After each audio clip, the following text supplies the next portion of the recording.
নমস্কার বন্ধুরা, রমা কুকিংয়ে সবাইকে স্বাগত।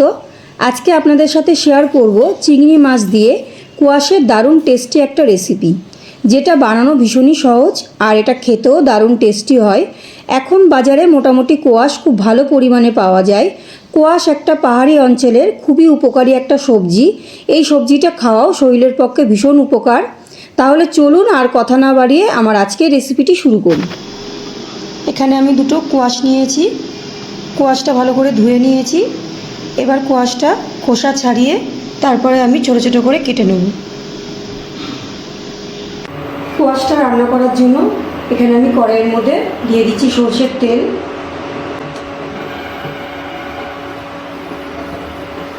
তেল গরম করে নেব।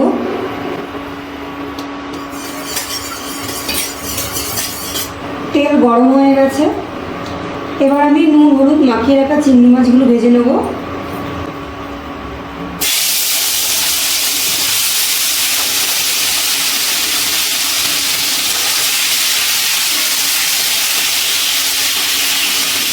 চিংড়ি মাছগুলো খুব বেশি ভাজবো না, হালকা ভেজে নেব।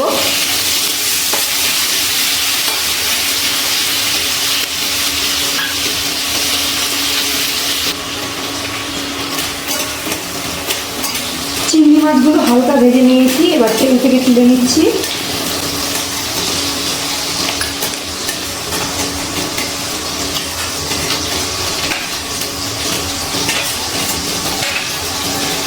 এবার এই তেলের মধ্যেই একটা মাঝারি সাইজের আলু আমি ছোট করে কেটে নিয়ে নুন হলুদ মাখিয়ে রেখেছিলাম, সেটাই ভেজে নিচ্ছি।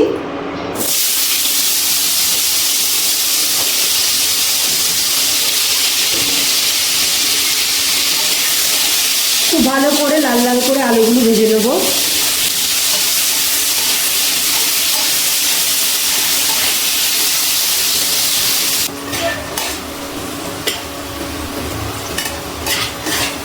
ভালো করে লাল লাল করে আলুগুলো কিন্তু ভেজে নিয়েছি। এবার তেল থেকে আলুগুলো তুলে নিচ্ছি।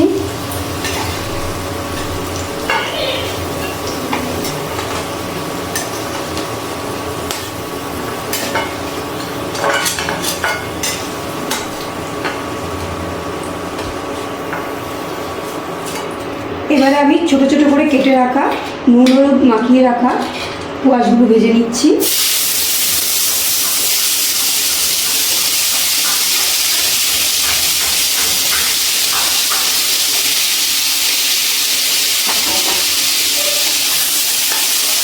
খুব ভালো করে কোয়াশগুলো ভেজে নেব।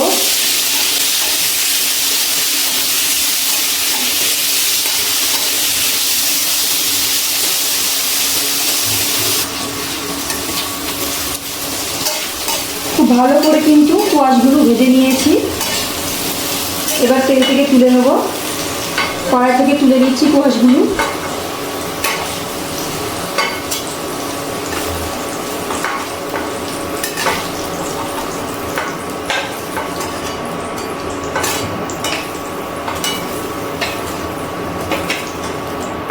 এই তেলের মধ্যে দিয়ে দিচ্ছি একটা শুকনো লঙ্কা, একটা দারচিনির টুকরো, আর দিয়ে দিচ্ছি গোটা সাদা জিরে।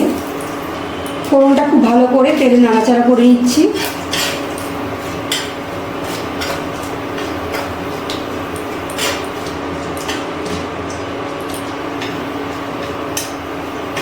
ফোড়নটা তেলে খুব ভালো করে নাড়াচাড়া করে নিয়েছি। এবার এর মধ্যে দিয়ে দিচ্ছি পেঁয়াজ। একটা মিডিয়াম সাইজের পেঁয়াজ আমি ছোটো ছোটো করে কেটে নিয়েছি, সেটাই দিয়ে দিয়েছি।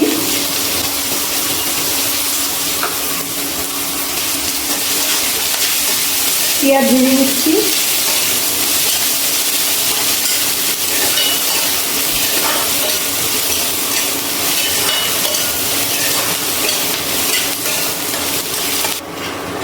খুব ভালো করে পেঁয়াজ ভেজে নিয়েছি। এবার এর মধ্যে দিয়ে দিচ্ছি আদা রসুন আর কাঁচা লঙ্কা বাটা। খুব বেশি কিন্তু আমি দিচ্ছি না। এবার পেঁয়াজের সাথে খুব ভালো করে কষিয়ে নেব আদা রসুন আর কাঁচা লঙ্কা বাটা।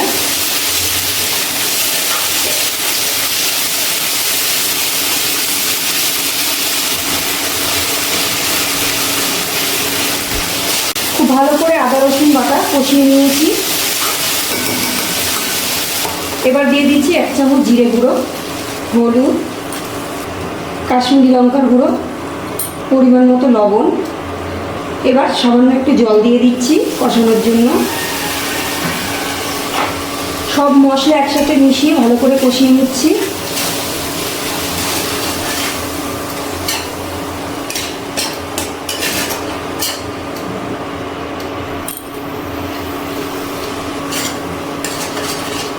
সব মশলা ভালো করে কষিয়ে নিয়েছি। এবার আমি এর মধ্যে দিয়ে দিচ্ছি টমেটো। একটা মাঝারি সাইজের টমেটো আমি ছোটো ছোটো করে কেটে নিয়েছি, সেটাই দিয়ে দিলাম। এবার খুব ভালো করে মশলার সাথে টমেটোটা গলিয়ে নিচ্ছি। টমেটোর কাঁচা গন্ধ যতক্ষণ না যাবে ততক্ষণ কষিয়ে নিতে হবে মশলার সাথে।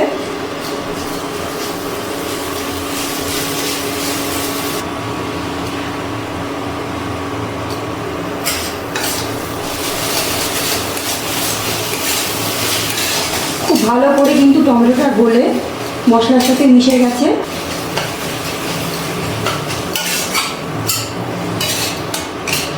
টমেটোর কাঁচা গন্ধ না যাওয়া পর্যন্ত খুব ভালো করে কষিয়ে নিয়েছি।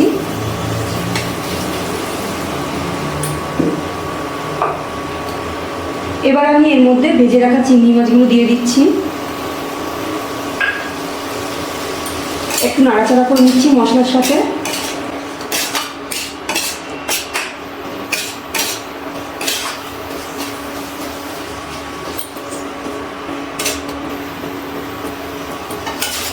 চিংড়ি মাছগুলো দিয়ে মশলার সাথে একটুখানি নাড়াচাড়া করে নিয়েছি। এবার ভেজে রাখা আলু আর কোয়াশগুলো দিয়ে দিচ্ছি।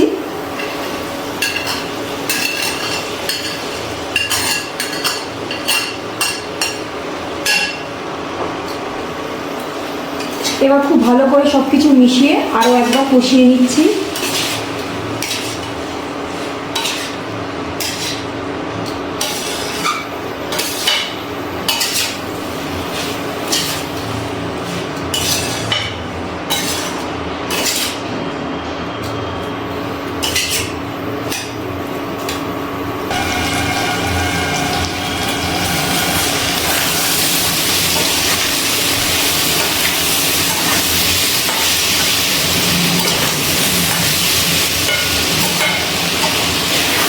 ভালো করে কষিয়ে নিয়েছি সব কিছু।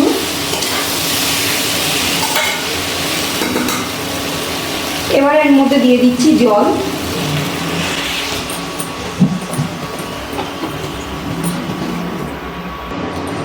জল দিয়ে খুব ভালো করে মিশিয়ে নিচ্ছি।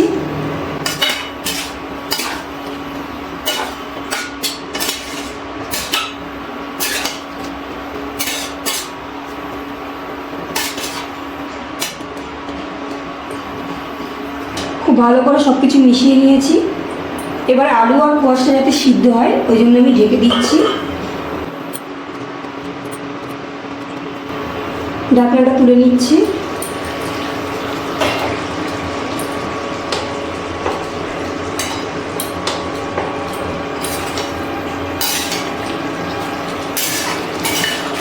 নাড়াচাড়া করে নিলাম।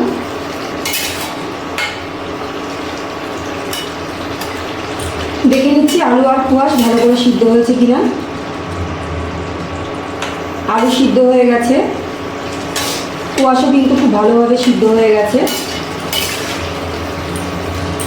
এবার আমি এর মধ্যে দিয়ে দিচ্ছি গরম মশলার গুঁড়ো আর দিয়ে দিচ্ছি 1 চামচ ঘি।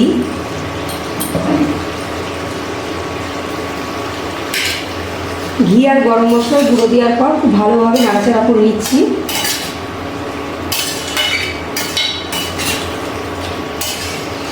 আমাদের কিন্তু চিংড়ি মাছ দিয়ে কোয়াশ রান্না একদম তৈরি হয়ে গেছে।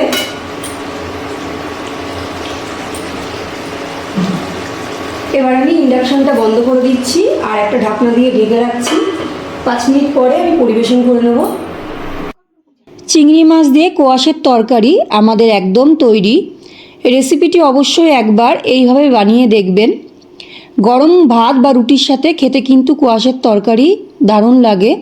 আমার আজকের রেসিপিটি কেমন লাগলো অবশ্যই কমেন্ট করে জানাবেন। রেসিপিটি ভালো লাগলে একটা লাইক ও শেয়ার করবেন। আর আমার চ্যানেলে নতুন বন্ধু হয়ে থাকলে চ্যানেলটি সাবস্ক্রাইব করে আমার পাশে থাকবেন। আজ এই পর্যন্ত, আবারও হাজির হয়ে যাব অন্য কোনো রেসিপির সাথে। সবাই ভালো থাকবেন, সুস্থ থাকবেন, ধন্যবাদ।